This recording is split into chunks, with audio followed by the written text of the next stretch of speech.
So there we go. I give it a rub down and a clean up with acetone, followed by some primer and some black paint. And I'm pretty pleased with the result, because the black paint that I used, which I assumed was gloss, actually turns out to be more like a sort of satin black. And so I think, yeah, not too shabby, this'll do. Let's start putting it all together. Oh, and I put little M3 bolts through all the threaded holes so paint wouldn't gum up the threads. And it also has the advantage of they acted as little standoffs, because I painted it horizontally and not vertically to avoid any runs.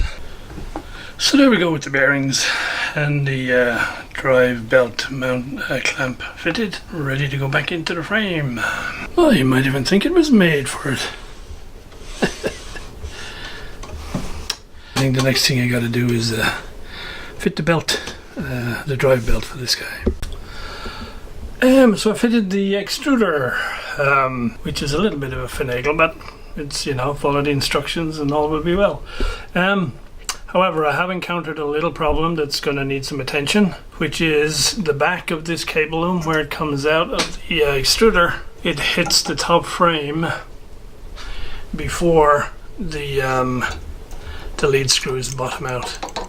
So I have about another, at least a good centimeter of height here, which I'd like to get back. Anyway, time for a cup of tea and a reflect before we go any further.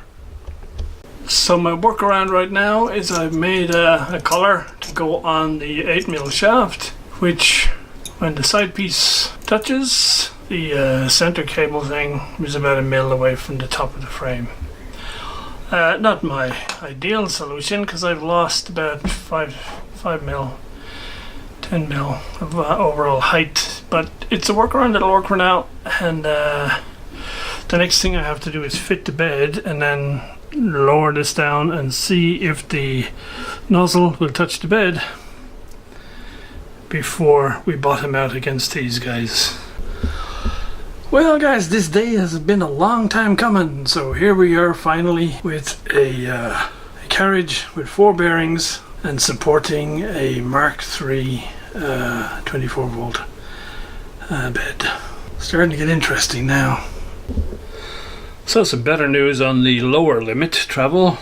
So with the extruder touching the plate, we still have about 1 centimeter here before it would hit the collar. So that's good. I don't have to go cutting off pieces of the stepper motor shafts. And of course there'll be the PEI sheet on top of this anyway, so it'll be a little bit higher still. So that's good. That's good.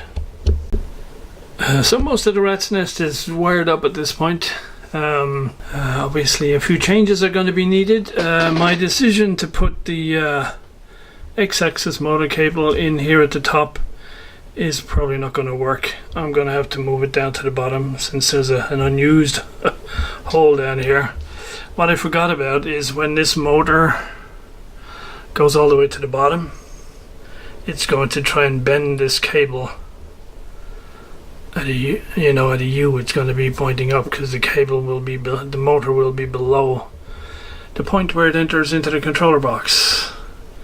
That's not going to be good for where this cable is right here, so I'm going to need to move this down, which means I'm going to have to make a new motor cable, because the existing one is made to measure and is not long enough. But hey, there we go. I think I'm reasonably okay now with the wiring for the bed. I decided to it should go in over here, by the way, in the actual Mark III, but because of how this controller is mounted, if you would bring it in here, then when the bed goes fully forward, it's not long enough. so I wrote it down here, and this works fine, except that the cable for the thermistor was then too short, so I had to add about 7 or 8 centimeters of cable on that one, and so that wouldn't be under any undue tension. So I think that's going to be okay. I totally overestimated the length of one of the Z motors, so I may need to tidy that up later, but anyway, good enough for testing. So all I got to do, apart from this little rewiring job, is fit the LCD panel and wire that in. And for that, I think I'm run out of space on my bench here, so I'll probably have to go and commandeer the table in the dining room. Okay guys, well, it's all built, at least initially anyway. Still some cable dressing to do for sure, but at this point I'd say it's ready for test. So I think we'll call the video quits right here. We'll have one more clip, which should be hopefully setting the thing up and doing some sample prints. Hopefully that won't be too long in the coming. More to come.